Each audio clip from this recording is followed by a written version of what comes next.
Karen needs an IT issue resolved within the hour. She fills out an IT request form, which goes to a designated tech support Slack channel, where the head of IT reviews it.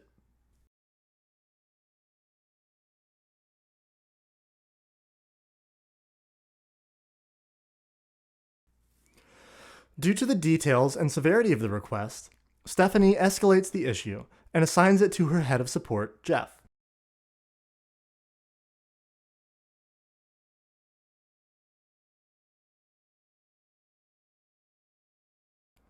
Jeff reviews the request and adds some comments before he assigns the ticket to Matt, their support engineer for that department.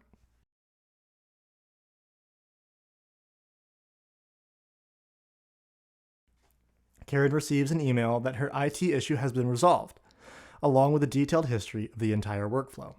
Get things done on the fly with ProcessMaker IQ.